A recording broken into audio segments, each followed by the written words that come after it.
thank you so much for coming.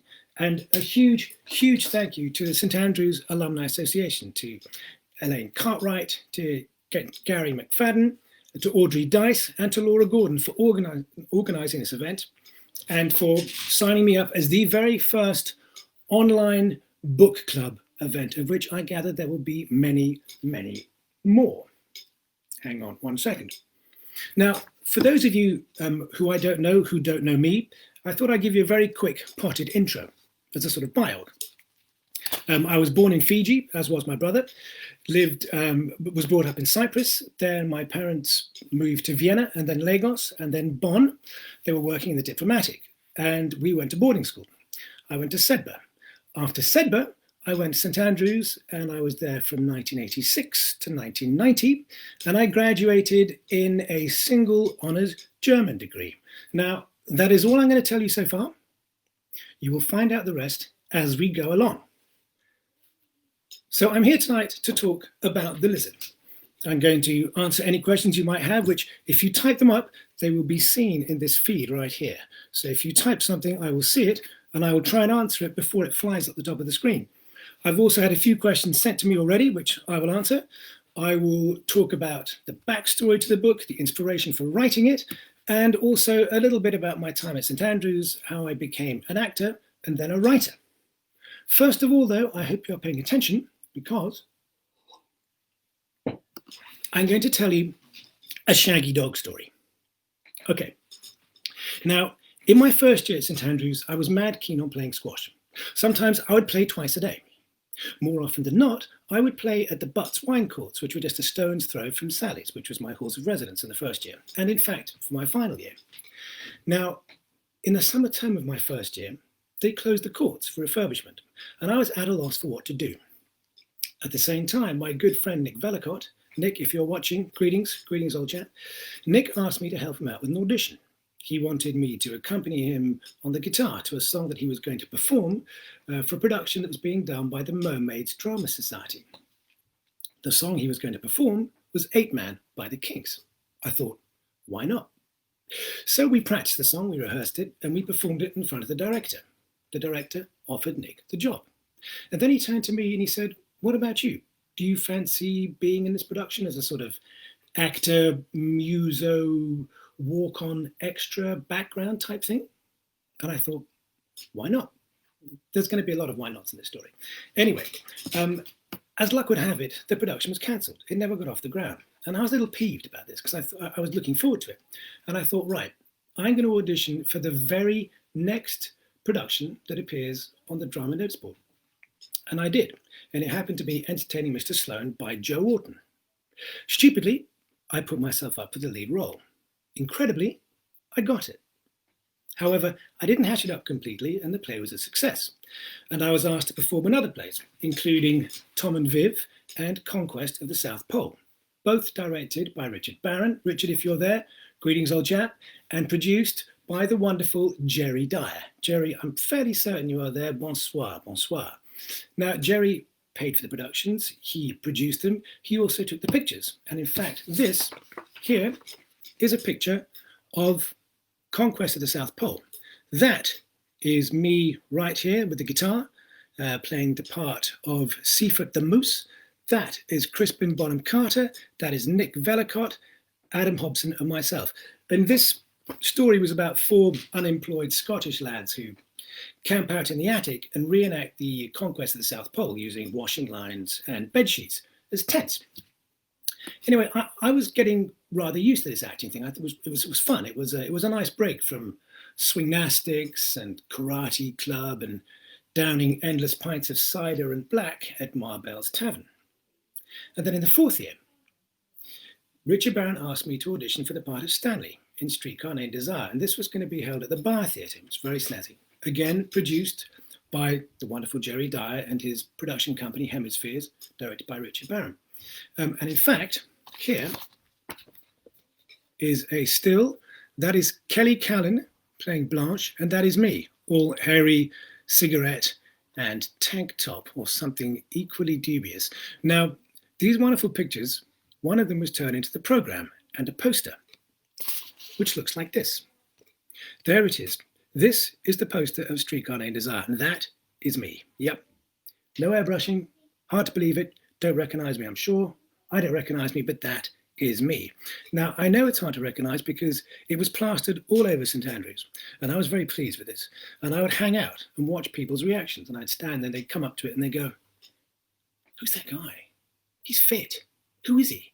Is he a student? Never seen him before." And I'm standing right there, and I'm like, "It's me. Here I am. I'm standing right here." And they go, "I don't know, but I'm going to go and see the show. Who is this guy?" Anyway, so nobody recognized me. As it happens, the show was a big success. It was a sellout. And it was such a success that, in fact, the artistic director at the time, Maggie Kinloch, because it was also a professional theatre as well as a receiving house for student productions, she came up to me after one of the shows and she said to me, "Have you ever thought about a career on stage?" I told her I hadn't. She then said, "You should think maybe about applying to drama school." I thought, why not? So I looked up drama schools. I found out about one that I'd heard of, RADA, the Royal Academy of Dramatic Art. I sent off my £20. 2 rounds of auditions later, I was very surprised to find out that I got in. 3 years later, I was delighted to graduate with joining the Royal Shakespeare Company on a world tour for a year. 23 years later, I'm now an accomplished storyteller, I'm an actor, a director, I teach, I've written a play called Hijacked, The Cage actually, it was Hijacked later, which was produced at the Edinburgh Festival, a screenplay called Mr. Squirrel, a sort of buddy road movie rom-com, which has yet to be produced, film producers out there, take note. And then I thought, well, one thing leading to another, it's time I wrote that novel. It seemed to be a natural progression. And this was something I've been thinking about since my second year at St Andrews in 1988, when I left in the summer holidays on my solo trip to Paros. Come back to that in a minute. Anyway, cut to, there I am, sitting in dressing room 5 at the Novello Theatre in the West End, performing the part of Bill Austin in Mamma Mia.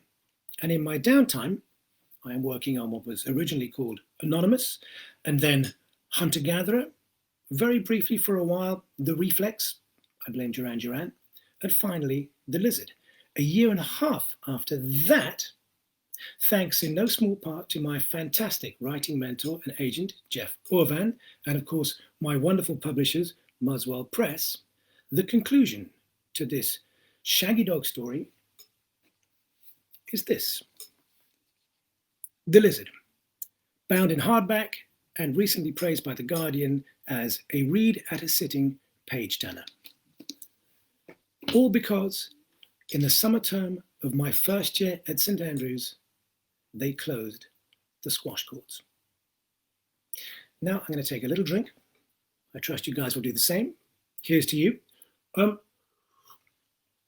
And I thought before I answer some questions, I'll actually tell a little bit about what inspired the novel, because I've touched on it about my trip to Greece, and then I will answer some questions, and then I'm going to read an extract.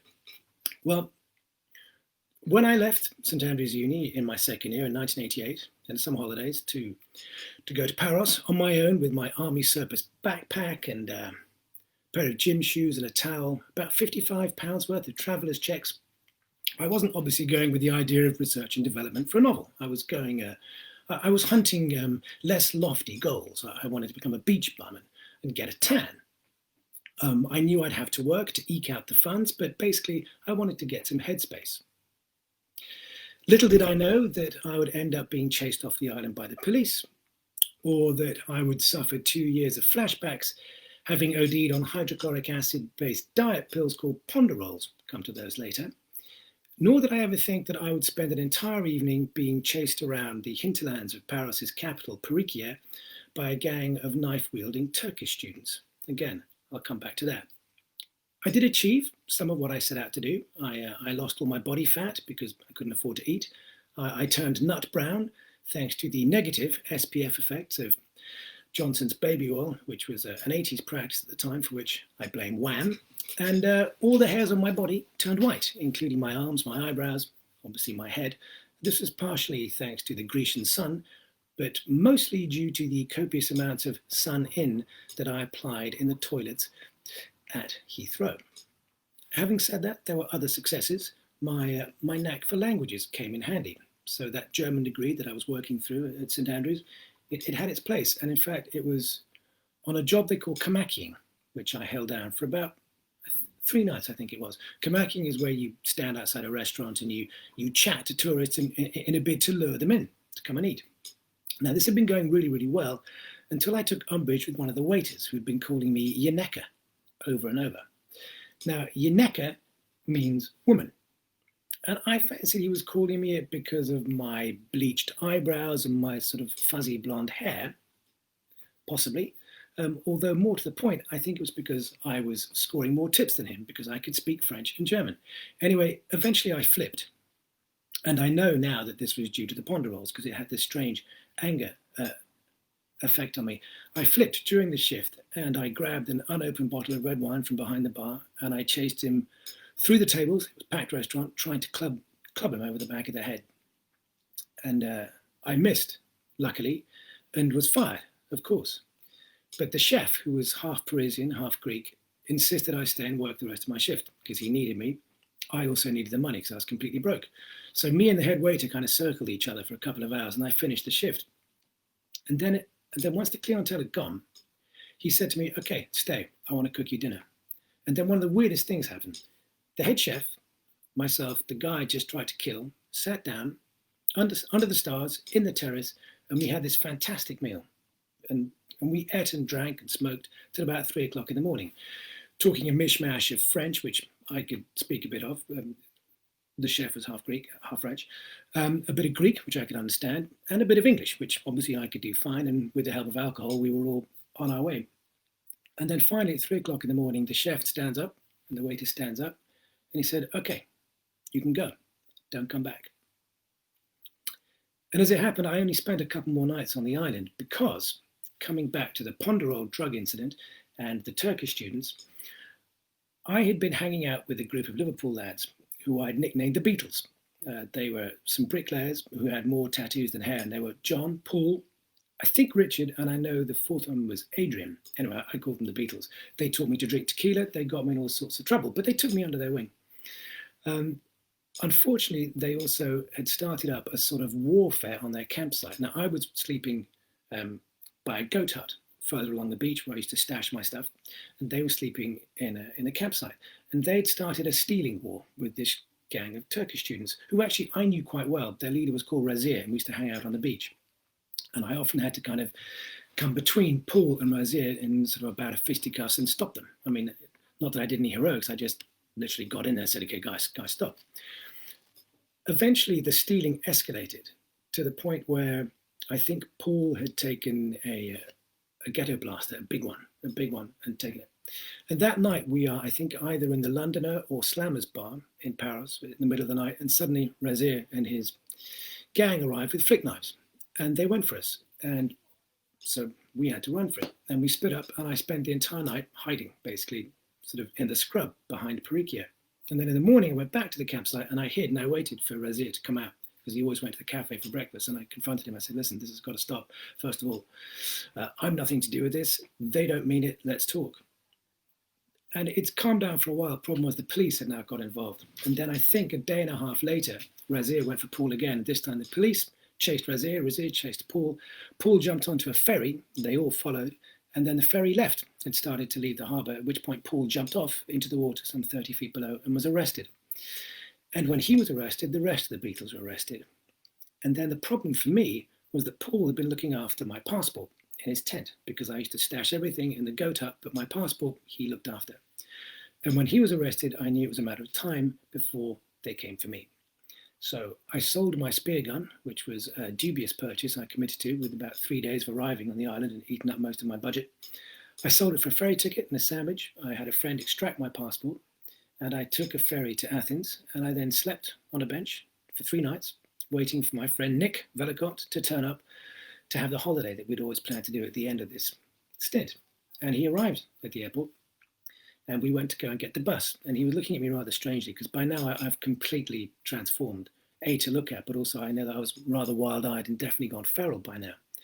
And I tried to get us both on a local bus down to Piraeus, but the bus driver wouldn't have it. And I started to get upset about this. And I said, no, no, no. He said, you're tourists, go and take the tourist bus, which is far more expensive. I said, we're not tourists. I've been here for 3 months. I'm one of you. I'm one of you guys. He started to shout, at which point, again, I flipped. I blamed the ponderols. And I grabbed him and I tried to pull him out of the seat. And he's then hitting me and I'm hitting him. And Nick is starting to yell at me. And finally, he pulls me off and he says, dude, what the fuck are you doing? What the fuck's wrong with you? And I didn't know what was wrong with me. But whatever it was, that's how I ended up writing The Lizard. So I think after that, I'm going to have another sip of wine, and I'm now going to take some questions. First of all, here I am checking in. Now, there are no comments yet in the feed bar. So I'm going to go. Has anybody got a question coming in? A question coming in? No. So I'm going to go to a few that I was sent before. Now, this question, wonderfully, is from Richard Berger. Richard, if you are watching from Moscow, it's been what, 20 plus years? Richard was my roommate, A9, 3rd floor, I think it was, at Sally's. And yeah, we shared a room. Now, his question, by the way, Richard had the most fantastic meerschaum pipe collection. And he says, you are known as, and this is very lovely, as a great actor, a great sportsman. It's lovely to say that. I'm an actor. Yes, I can play sports. Great company. I'll go with that. What has made me put the metaphorical pen to virtual paper? And as importantly, have you still got your thinking hat? Now, I can answer the last bit straight away. My thinking hat was a Tyrolean green hat with a feather that I got when I was living in Austria. And I used to wear it in the study quite often when I was doing an essay or something. And I claimed this was my thinking hat. And I don't. Sadly, it is gone. I don't know where. One of the many, many moves, it has gone to the never, never. As for what made me put pen to paper, well, I guess, oh, look, can I see you guys? Here we go. No, it's happening now. Is that my post? I'm trying to see it. Something has just come up. And we can manage your own profile. I don't know what's going on here. I'm just trying. Someone has suddenly written something. It's disappeared. I think quite a few guys have written stuff and I cannot see it. Why can't I see it? Anyway, I don't understand this. It worked beautifully last time. Anyway, I'm still here. So I was halfway through that. So the reason for putting pen to paper was I've always been a storyteller. When I was living in Cyprus, my brother and I shared a room and I would tell him, I remember the first stories I used to tell were about a peregrine falcon called Perry. And he lived off baked beans. And I would tell him this, another adventure of Perry, the peregrine falcon, night after night. And he would tell me a story about, it was a cabbage. Anyway, and then I wrote short stories. I also wrote a lot of music. I was in a band and I wrote a play. As I wrote a screenplay, and I think I've always written. I've kept a diary actually since 1989. Ever since then, I think it's about 4 volumes now. So I feel the need to write. So I hope that answers the question. I am now. There are comments. Yes, there are comments, but where are they? Gary says there are comments, but I cannot see anything. Nothing is showing up. I'm trying to find you guys. I can only apologize for my dinosaur thing. I think Facebook must have changed or something, but anyway, so I'll keep. What I'm going to do is I'm going to check my phone, but I'm going to answer another question here. So this one is from Sue Hill, who is the publications officer. Is it notoriously difficult to find an agent or a publisher? How did you do it? I think it is difficult. I was very lucky. I met Jeff Orvan, who is my writing mentor and agent. I met him in 2017. He was doing a 2-day workshop, and basically I brought along one chapter, and I read everyone else's work, they read mine, and we discussed it. And then at the end of that, he said, if you want to keep working, we can work by Skype. And because he's based in New York. And I said, that'd be fantastic. Now, bearing in mind, I started writing this story in 2004-05, and I'd written about 3 chapters in a very different vein, autobiographical in the third person. And I kept putting it away. So for years and years, so eventually 16 years or something. And then I met Jeff, and then every 2 weeks he'd say, send me another chapter, send me another chapter. Once we'd finished the book, he then took me on as an agent. And then the agent sends out the manuscripts to US and UK publishers. And of course, it's a question of taste. It's a question of taste as to whether the publisher will accept it.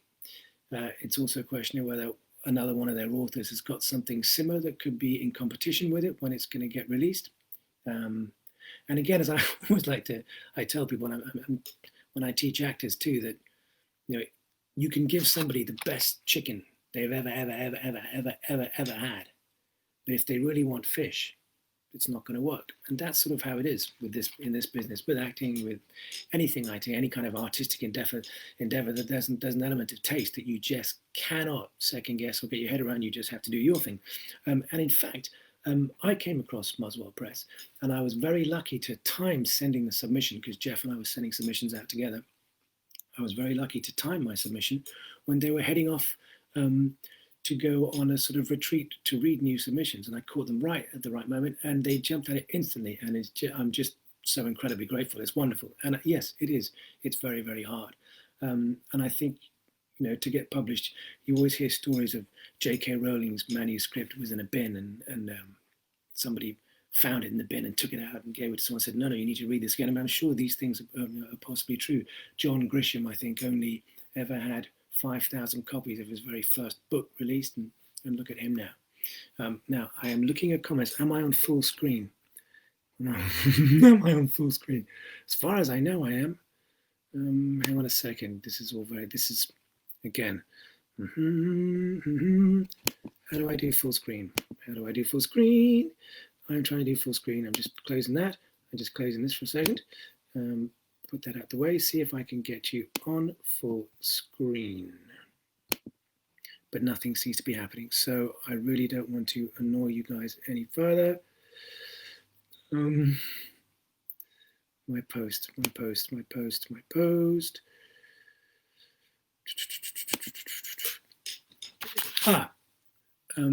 Oh, this is okay. I've got a question here that I can see, but from about was Nick with you. Do I still play squash? Here we go. Here are some questions. Yes. Thank you, Gary. You're copy and pasting these. Wonderful. Okay?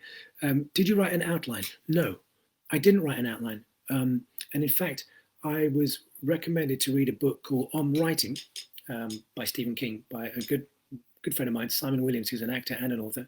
And he suggested that you should just get your protagonists into a very tight spot and see if they can fight their way out. And that's basically exactly what I did. And that way, it was very much like I was reading the story and writing it at the same time. I knew the ending and I knew the beginning, and I had no idea about the middle bit. And I didn't know which characters were going to come up. And suddenly I go, oh, actually, that minor character could become a really major character. So that was good. Okay, here we go. Callum. A bit of a tangential question, if I said that right. I was wondering what your connection is with famous spy and diplomat Robert Bruce-Lockhart, born in Anstruther. Yes, he is my great-great-uncle. He was locked up. He was framed for the assassination attempt on Lenin, and he was locked up and exchanged for a spy and sentenced to death in absentia. And I understand that the Bruce-Lockharts were also banned for going to Moscow. Although I think we can go now, I'm not sure. His son wrote Riley Ace of Spies, but no, we are absolutely connected. There is a strong Foreign Office line that runs through the family, and it's a wonderful story, and in fact should be made into a 12-part series. His book, Memoirs of a British Agent, is fantastic. I digress, but I'm not going to tell you quickly right now. In the opening chapter, he's only 18, he's been sent out to Malayan rubber plant, and one day he's invited to watch a chieftain, a village dance, a tribal dance, and he sees the chieftain's daughter and he decides to kidnap her. The two of them actually have met at a well. Neither of them can speak each other's language, and eventually he kidnaps her on a bicycle and takes her, and she's very happy, and he gets malaria and she drinks gin and tonic, and eventually, just before he dies, he gets medevaced out to Canada and then back to Britain, where his parents say, let's do something sensible with you, and they send him off to Moscow, and he was there for the Bolshevik Revolution. Right. Am I related to Sandy Bruce-Lockhart? Yes. He is my late uncle. And he lived in Headcorn, and we spent many, many weekends and holidays with them. How did I know my protagonist when I began writing the novel? Well, to begin with, and say he was written in the third person. I called him Adam, and I don't know why. Don't know why I did that. I then subsequently, having tried to write this thing for something like 4 or 5 years, I met a friend at a barbecue who was a published writer, and I was telling him about it, and he said, no, you can't write an autobiographical novel because it won't sell. You've got to put a murder in it. And I said, well, I didn't murder anybody when I was in Paris. And he said, so make it up. I thought, oh yeah, yes, make it up. So I then changed it immediately to the first person, and then decided there's got to be a murder. And I knew immediately what was going to happen in terms of the murder and the character he was going to meet. But no, he grew along the way, and I'm pleased to say that friends of mine and family who've read it don't recognize my voice when they read it, which is wonderful. But I had no idea what he was going to go through. So I just put him in a situation. He starts out in St Andrews. He's been dumped. He heads off. He meets this Australian Ricky. I shall read a bit in a second. And then he starts to lose his way. Not because he's a bad man, but he goes because he tries to find the decision maker, his ancestral forefather, the hunter-gatherer in him that he thinks that Ellie wants out of him as a man. And in doing it, he loses his own identity and he goes too far. Okay. Sarah Coombs, hey, was just Nick with you? Yes, at the very end, Nick came out. And then I went back to Paros a couple of times after that. And in fact, the scene in the book on the ferry where Haston meets Ricky and the Australians and they all get drunk and he wakes up hammered, having lost all his stuff on Paros, is actually based on a true incident that happened to me. I was flying, I was again on my own 2 years later, and I was flying in and I noticed Australians sitting next to me. They were drinking wild turkey. And I thought that's early considering it's 3 o'clock in the morning. And I didn't say anything to them because they were sort of minding their own business. And then when we were in Piraeus, I met them again about 8 o'clock in the morning, still drinking wild turkey. And we got chatting. They said, where are you going? I said, I'm going to Paros. And they said, we're going to Santorini. I said, well, why don't we join up? So we joined up, went on the ferry. Pretty quickly, we were now playing the game of quarters with wild turkey down below deck. Next thing I know, I've missed Paros, missed Naxos, and I'm in Santorini. But I then spent 2 weeks with them. 2 wonderful weeks. There are some more questions. Yes, do I still play squash? Yes, I do. Not as much as I want to. I had a strange thing of bursitis. I was having been in Mamma Mia for 2 years and worn very tight spandex. I got a very sore shoulder. And then I couldn't play squash for 2 years. But I love it. I miss it. Do I have any advice for students who want to publish while still at university? What is the most important element you think that makes a book great? Wow. If I'll answer the first part of that first. Do I have any advice for students who want to publish while still at university? You've just got to get writing and send it out. I think you've always got to try and find a publisher. Don't give up is the first thing. Keep writing, keep sending it out. Take the advice if you get a rejection as to what they say. But keep writing. Keep writing, keep sending it out, and wait before you self-publish. Having said that, self-publishing can be a very good way to go, but there are, I think, thousands of books published every month, self-published. And you want it to stand out, and you need the brains, the machinery, the style, the genius behind a publishing company to get your work. Having got it published, you then got to get it seen. So I think it's worth pursuing. Just keep writing, and if no one takes that one, then start writing on the next thing, and eventually your third or maybe your fourth will get a hit, and then all of those ones you've written before, they can come into your backlog, and you suddenly got all of those lined up. I'm sure that's the way it works. Must be the same for musicians too. When you write an album, you try and sell it or get a record deal, and eventually, you start writing enough songs, and then you've got that whole backlog of material. What makes a book great? Well, I'm currently rereading The Magus by John Fowles, and I don't know how he comes up with his turns of phrase. It's astonishing, and I just think, wow, I wish I could do that. So that's kind of overwhelming and wonderful. But I think ultimately what makes a book great surely has to be the story. I think you've got to care what happens next, and you've got to not know what happens next. And I think if you can go on a journey with the narrator to the end and want to turn every page, that makes a great book. But again, there's different styles that go with it. I hope that helps.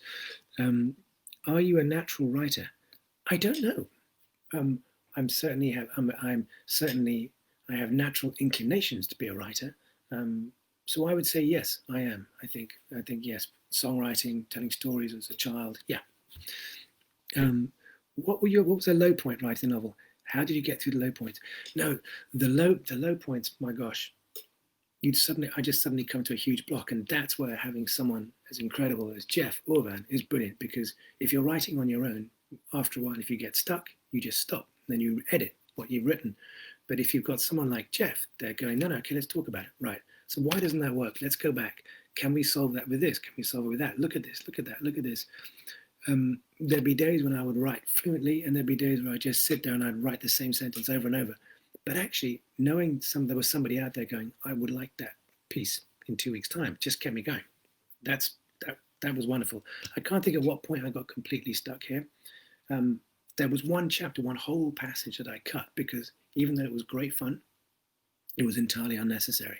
And it takes a while to work out what is necessary and what's unnecessary. And again, that's where a second pair of eyes looking over your shoulder going, can really help. Otherwise, you get lost. You get lost in the woods. What are those Ponderoll pills? These Ponderoll pills, okay. They were banned, by the way, the year after. I think they were called Pondamin in America. They're basically a diet pill you're supposed to take one a week. And these Liverpool lads, the Beatles, basically came up to me one night and they said, look, we've taken these pills and we're high, and I've never done anything other than soluble aspirin, so I really wasn't a pill taker. And I thought to shut them up, okay, I'll do what they say. And they said, take 5. Here's 5. Here's half a pint of Metaxa mixed with chocolate milk. Down it. So I downed it. And a few hours later, I had a very, very, very strange experience. And I had flashbacks for a long time, good 2 years, and anger, mostly. Anger and paranoia. I guess it had some form of, hydrochloric acid thing in it. Anyway, the fact you could buy them over the counter was amazing. Yes. How many drafts did I do before I got to the publishing draft? I did publishing draft. Well, I did all the edits with Jeff, and then when I teamed up with Muswell Press, they then had some suggestions, and I then did the edits with them. So I would say, from it being completed to, I'd say probably three rewrites and then checks. Yeah. Is there another book to come? Is this a discipline I enjoy? There is another book to come, and it's called Second Skin, and it is set in 1994. I've written 100 pages so far, and it is the sequel, but I can't give, for those of you who haven't read it, I can't really give it away, except it is the sequel. And this leads on to something else that people have asked me, why is it set in the 80s and the next one in the 90s? Well, partly because that's my experience of being there, but also because to write a story like this, where someone is trying to give up academia and survive on their inner hunter-gatherer instincts, having the internet and the mobile phone kills that dead immediately. You've then got to be far cleverer, which of course, maybe I was ducking out, but you can't. In those days, you could walk out the front door and you'd be anonymous, which is why it was called Anonymous originally, and then hunter-gatherer and the reflex for some reason, and then the lizard. But now you can't do that. If you get in trouble, you click, you dial, it's not the same thing at all. But also, having been there in '88, I had a very, very vivid memory and then gone back again. So I knew the place like the back of my hand.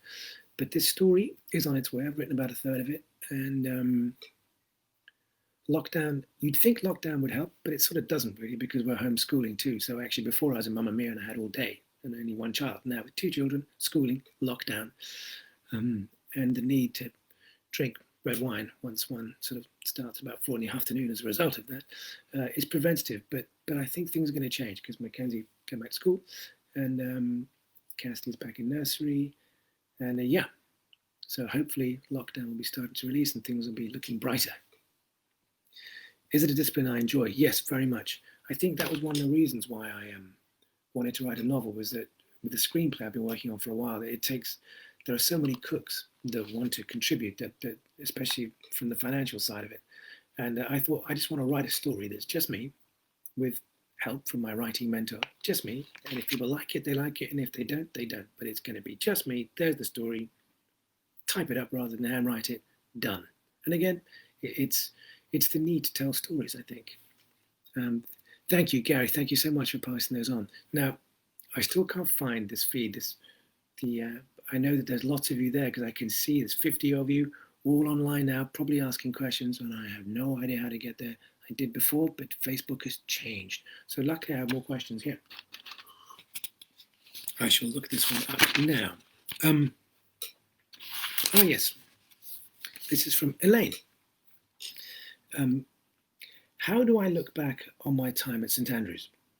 Hopefully not in the same way as the third-year student Alistair, already in Greece for the summer, felt on page 3 of the novel when he says, St Andrews University and its trickle of tea shops, golf courses and cobbled streets seemed a universe away. Good riddance too. No, I loved St Andrews. It was absolutely wonderful. I had 4 fantastic years. In fact, I nearly had 5 because I went back for a 5th year actually to put on a play that was based on a short story that I wrote in my 4th year at St Andrews about a guy who meets a mermaid on the West Sands and then goes to court for witchcraft. I had a wonderful time. No, the reason Haston says that is because he's looking for somebody to blame. He's looking for someone to blame for his relationship breakup with Ellie. And he knows that he wasn't the man that she wanted him to be. And he decides to blame it on academia, on all the things that he feels are necessary. He wants to learn how to hunt, to fight. And as he says in the first chapter, he wants to air, sleep, water, food, sex. That was it. Everything else was irrelevant. So he feels that St Andrews and his student life was stopping him from being where he should be in order to get Ellie. But of course, that's just another form of people pleasing. He should be doing it for himself, which is what he does in the book. And ironically, it goes too far for him. Have we got any more? Okay, more comments here. I have some more questions here. There is such attention to detail in the vivid descriptions of the scenery and the action that this must surely have taken an incredible amount of research. Did I have to make multiple trips and write in situ from the various locations to achieve this level of detail and immediacy? Well, thank you very much for saying that. I did go back a couple of times, but actually I'm a naturalist. I've always been a very keen bird watcher. I used to keep lizards and cicadas and snakes when I lived in Cyprus. And I've always loved everything Greek. I think having grown up in Cyprus and spent many, many holidays in the Greek islands, that trip was one thing, but actually it hasn't changed much. It hadn't changed in those 2-3 years. When I did look at pictures, and I had to obviously research how much a beer was. I think about 220 drachmas, which was approximately 80p at the time. I had to research things like that. And that was done through Let's Go Greece 88, which was fantastic because it had everything that I need to know. In fact, I've got another one, Let's Go Greece 94. But in terms of the surroundings, the flora, the fauna, the smells, the music, that was very much in my bones from having lived in Cyprus.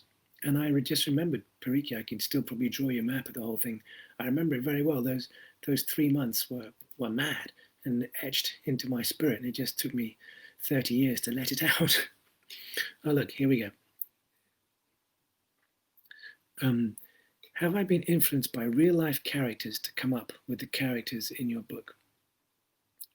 E.g., the artist who lives in the villa the protagonist was working for, have been influenced by real-life characters. All the characters in the story is fictional, even though some of the events are things that happened, and some of the characters are based on people that I met later in life, or they're amalgamations of the two. I don't know where Heinrich came from. Heinrich the artist. I mean, art runs we're a sort of family of artists. I think it's funny. I said just rereading the Magus now, I had no idea how much I've been influenced by that. I mean, I read that 15 plus years ago, and of course he goes to Greece and goes and meets a rather strange artistic figure. So there was that in there. The Ricky character, he is fictional, but he's weirdly based on 2 people one who was the brother of a friend of mine. When we lived in Cyprus, I was 7, 8 years old. I had a friend called Darren Williams, and his brother was called Ricky, and he must have been 10 or 11, and he was super cool. He was a great swimmer, and he used to wear a necklace, and I think he had a shark's tooth, and I was in awe. I mean, I never spoke to him, but because Ricky was kind of dangerous.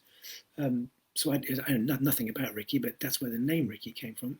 And then there was another guy that I met out in Greece, in Paris at that time, who wasn't called Ricky. He was English, and he used to teach me all sorts of things. We'd sit on the beach, and he told me that he told me first of all his technique about pulling girls, as he put it.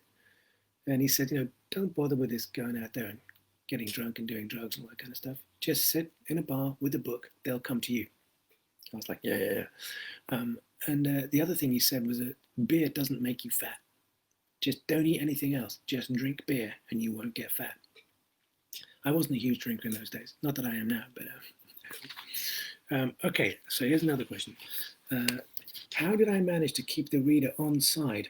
How did I manage to keep the reader feeling engaged with and care about what happens to the main character, Alistair Huston, despite the fact that he has had a role to play in what can only be described as some very morally reprehensible behaviour? It can't all be down to the use of first-person narrative.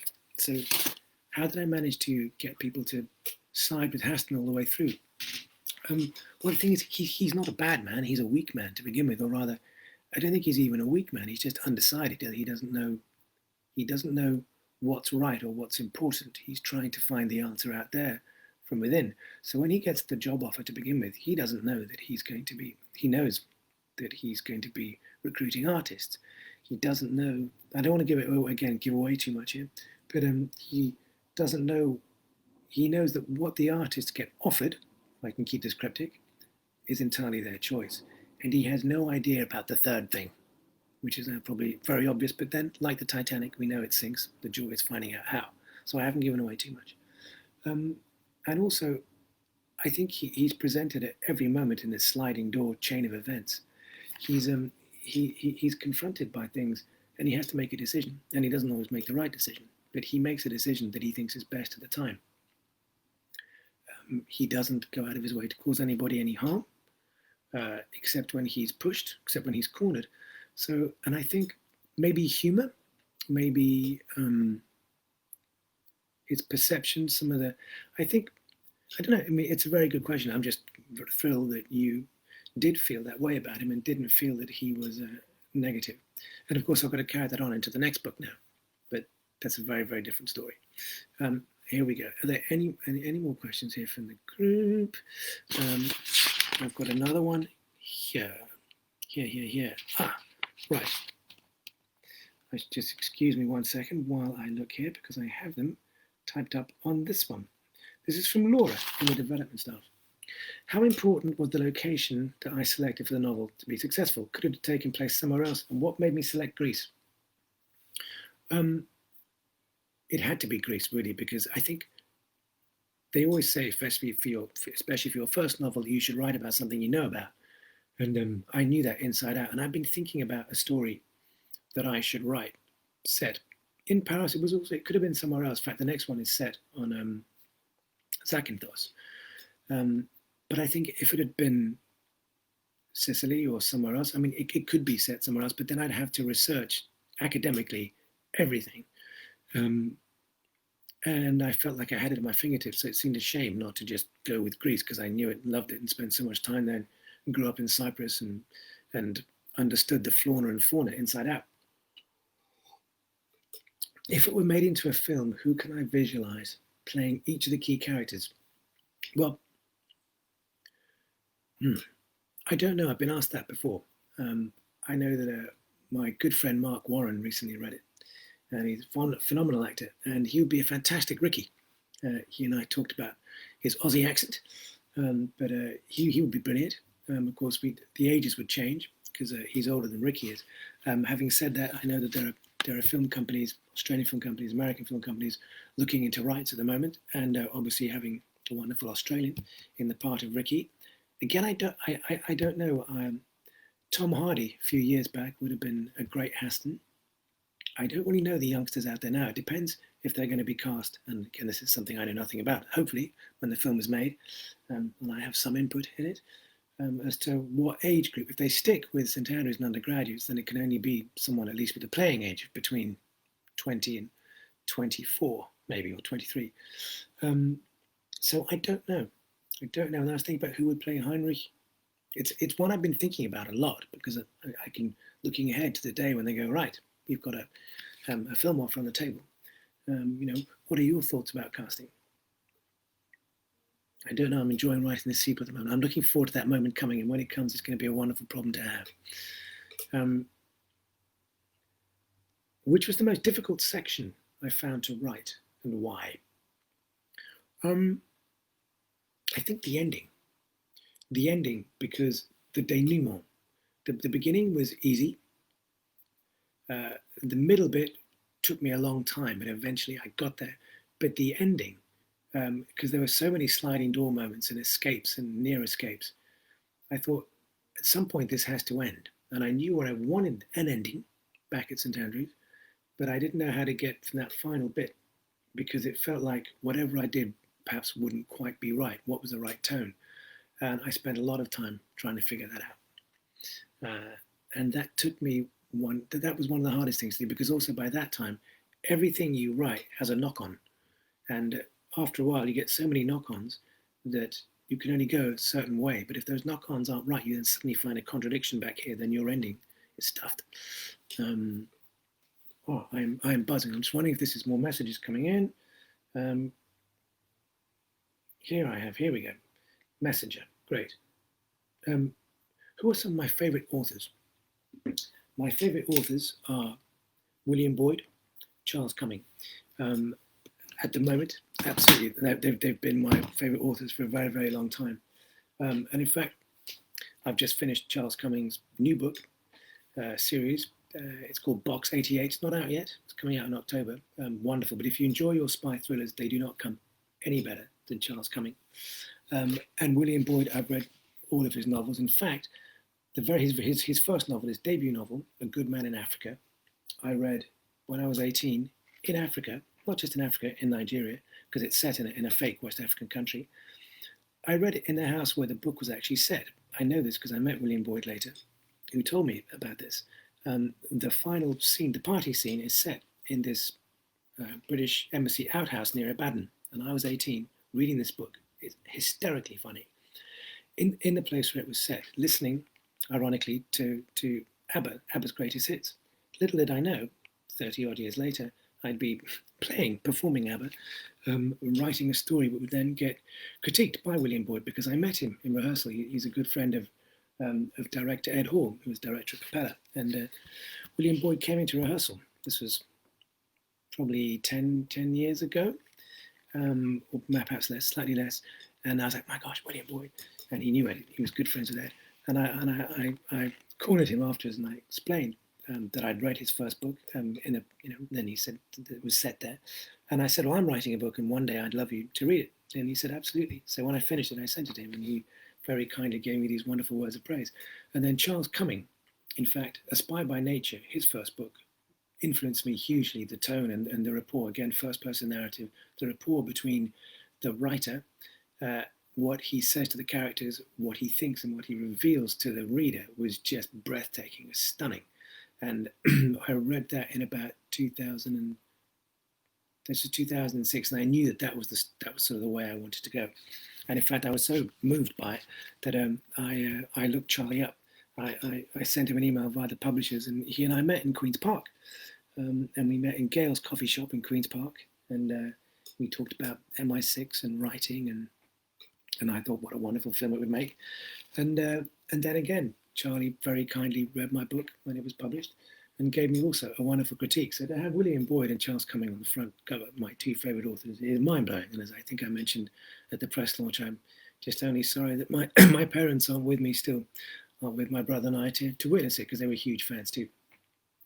But other influences were definitely Zorba the Greek, the Magus, the Beach, the 100-year-old man who climbed out of a window and disappeared. Again, that just blew me away for sheer storytelling. The idea that he's sitting there at the station, the youth comes up to him and says, can you look after my suitcase? Goes for a pee, and he thinks, right, I'm taking it with me. I mean, it was just fantastic storytelling. I mean, pure example of what might happen next, what could happen next. And as Ed always used to say to us in rehearsal, don't go with the cold chill of logic, go with the warm wind of possibility. Now I'm buzzing, so I think that means questions. This is great. I'm very glad the questions are coming up here. We've got one here. Dawn Murray. Hi, Bruce. Bruce, what I was called at St Andrews. I met you at St Andrews many years. Remember watching you Laertes in uni. That's true.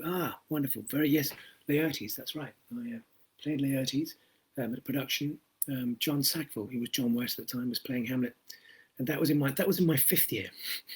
That was in my unofficial fifth year when I wrote Spindrift and came back up. I couldn't get away. Some of my favourite authors, we've got that. Maybe yes. Now what have we got here? There were target words. Now I'll tell you what. Actually, this is a good moment for me to read an extract. So I'm going to read an extract, and also before I do, I just want to say there's going to be a competition. Now, in this book are many creatures and beasties mentioned. Aside of owls, herons, seagulls, and swifts, there are at least 3 other Mediterranean bird species featured. The first person that can name 2 of them will receive a signed copy of this book. First person to come through on a timeline, on a tweet or a text, or an email or on here, I will find out how to get onto this thing, and I will have a look at it, and I will find out who gets in there first. So the first person, aside of owls, herons, seagulls, or swifts, the first person to name at least 2 other Mediterranean species of bird will get a signed copy of the lizard. I'm now going to read an extract. So this is actually the very opening. It's the prologue and the first part of chapter 1.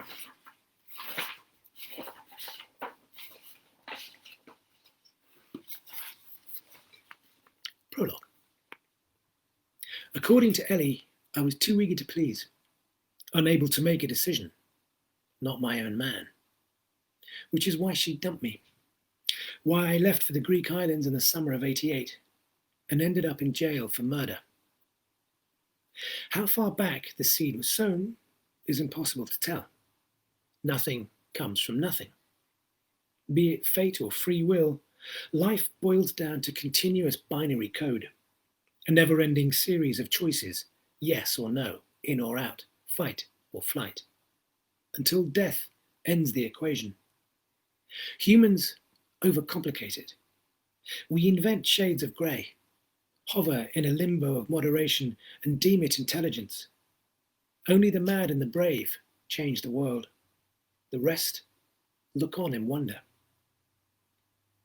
I went to Greece to embrace the binary code, to get off the sidelines and become a player, to live in the moment, or, as Ellie put it, to become my own man. Was I accountable for the horror that fateful summer? Looking back, it's easy enough to pinpoint the sliding door moments where I went wrong. But then, what use is hindsight? As Kierkegaard wrote, life can only be understood backwards, but it must be lived forwards. Cold comfort when you've taken another man's life. Chapter 1. I stepped off the Athens airport transfer bus at the port of Piraeus on the morning of the 27th of May as the sky turned pink. The combination of heat, diesel fumes, and the swelling army of backpackers was compounded by coiled street lamps that bathed the environs in a weird orange murk, through which squat ferries along the harbour concourse loomed like giant slugs. In the shadows lay a scattering of ghostly kiosks selling pretzels, water bottles, and bread rolls, where island hoppers assembled in droves to stock up on supplies. A hungry, apocalyptic exodus. A far cry from the Greece I'd seen in magazines. Trawling the ring of travel offices with their over-enthusiastic ticket touts, I found what appeared to be the best deal for a one-way journey to Paros, took a seat at a cafe along the harbour wall, and ordering an iced coffee to ease the headache that had grown steadily since my 4 a.m. arrival, settled in for the wait as the port lumbered to life. As we drew near to departure, the cafe filled up, and it wasn't long before a fellow traveller sporting a tie-dye neck scarf came over to share my table. He gave me a nod and pulled out a sun-bleached copy of Paolo Coelho's The Alchemist. Then, with an artful flick of his Zippo lighter, he lit one of his Camel cigarettes and ordered a Heineken. I checked my watch. Not even 8 a.m. Exactly the sort of man Ellie would go for. Independent to the hilt, a cool contender, suave and assured, with the natural breeziness I could only dream of. Sucking the sugar granules from the bottom of my glass, I focused on the seagulls dive-bombing the pretzel kiosks, assuring myself that I needn't feel intimidated. Yes, I was a little on the conventional side, and certainly not someone who looked natural holding a cigarette. But who cared? I'd just arrived. In a matter of days, I'd fit in with the best of them. At which point, an official voice cut through the hubbub of the cafe, barking departure instructions. The Apollonia was ready to board. Now, I've got one more extract, actually, to read. I'm just checking the time. Well, it is now actually time. It's gone time. Now, but there are still lots of you there, so I'm not sure what I should do now, but there's still 40 of you watching. Perhaps I shall read one more extract for those who would like to stay. I'm in no rush to go. The children, I think, are asleep. I hope are asleep. I'm not sure. I'm going to read one more extract, and then I'm going to wrap it up. So here we are. This is when he's met Ricky on the ferry, and Ricky comes up to him and says, "I can offer you a job," and Hasta goes, "I don't really, yeah, okay, sure, fine." But then he thinks, actually, no, I better not. He's slightly unnerved by Ricky. But Ricky says, "Okay, no problem, man. Come and meet my friends." And he meets a gang of Australians, and they chat him up, and they get him drunk, and they play a game of quarters, which is, I'm sure you all know, is where you try and bounce a coin into a glass, and if you bounce it in successfully, you can decide who drinks that shot. If you miss it, you have to down it, and there are rules. You can't swear, you can't point, you can't use your finger, you've got to use your elbow, you can't call it tequila, you've got to call it liquid, you can't call it a glass, you call it a container, and so on. Anyway, this is the point very early on the ferry, when he's just arrived, and he met Ricky. This is where it all goes wrong. So they're on the deck, and they are drinking in the sun with Ricky and the Australians. I was high as a kite on sheer camaraderie, something I'd not felt since my dismissal by Ellie. The conviviality grew, the noise increased, and time slid by in a wash of pickled sunlight. Then it all went wrong. A series of extra forfeits were put into force, at which point the club ganged up on me. In one fateful round, I slugged 3 shots from Matt and Diane, followed by a quintuple. For swearing twice, for pointing at Ricky with my finger rather than my elbow, followed by putting the empty glass back on the table without the Jack Daniels in it, which I forgot to call liquid. Things turned hazy. I remember the Ghetto Blaster on full whack, It's the End of the World as We Know It by R.E.M. Parrish and Matt were dancing naked with 2 Russian girls, braids in their hair, rings and hoops in every nook and cranny of their faces. A steward showed up, told them to put their clothes on or face arrest. I remember the crowd jeering him back to his lair. I remember wanting to get out of the sun. I remember Ricky breaking out his video camera, filming Diane and me doing shots. I remember him encouraging me to kiss her. I remember her kissing me, the camera lens in my face. After that, nothing. When I came to my senses, I was no longer on the boat. I was lying on the ground at the foot of a dry stone wall opposite a cafe. No shirt on my back, my chinos soaked in piss, and my hand resting in a puddle of golden puke. I checked the contents of my rucksack and took stock. On the plus side, I was on dry land. I had all my clothes, minus a t-shirt, and I was still in possession of my wallet. But my passport and traveller's checks were gone. I had 1,300 drachma in change, 7 quid. Wiping the vomit from my fingers, I closed my ears to the increasing shouts of disdain emanating from the restaurant, and staggered back and forth across the harbour square to see if my passport and checks had fallen out nearby. I tried all the cafes in the immediate vicinity and asked at a tourist information centre by the windmill. I tried the ferry kiosk and the 2 travel agencies. No joy. Stumbling across the dusty tarmac, blinded by the brightness of everything around me, I headed towards the town end of a heavy populated sandy beach and took advantage of a shop bristling with flotation devices to pick up a bottle of water. Ducking out of the sun, I knocked over a postcard stand and inadvertently discovered where I was. Paros. That was something, at least. I paid 80 drachmas for the water, made a wavering beeline to the beach, and wading through the piping hot sand to the only shade unclaimed by any beachgoers, I tossed the rucksack to the ground, flopped back against the trunk of the thickest tree, and without pause emptied my litre bottle of water. Without ID, there was no doing anything, let alone the fact I'd need a passport to claim back the lost traveller's checks. But then, if I told the police, they'd ship me straight back to Athens and the British Embassy. From there, the authorities would put me on the next available flight to the UK. Game over. No way could I go back now. What would Ellie say? And I think I had now better wrap this up. Thank you again so much, all of you. There's still many, many of you out there. I hope you enjoy the book. I apologize again for my lack of technology, for coming in late and then being on the wrong feed. And I will come back to your questions and I'll make a point of answering those that I've missed. And as I say, yeah, I hope you enjoy it. If you do enjoy it, please do stick down a review or a rating. And what else? The competition one more time. A side of owls, swifts, and seagulls, and herons. 2 other types of Mediterranean bird. If you can name those down, first person in will get a signed copy. Thank you again so much. Thank you, Elaine, Gary. Thank you, Audrey. Thank you, Laura. Thank you, all of you, for being here and watching. Thank you, Mackenzie, for not coming in and asking to do a poo. Thank you, everyone. And I look forward to seeing you in St. Andrews. Once again, stay safe. See you on the other side. And all the very best. Or as they say in Greece, Yasu, Ευχαριστώ πολύ και καλή νύχτα.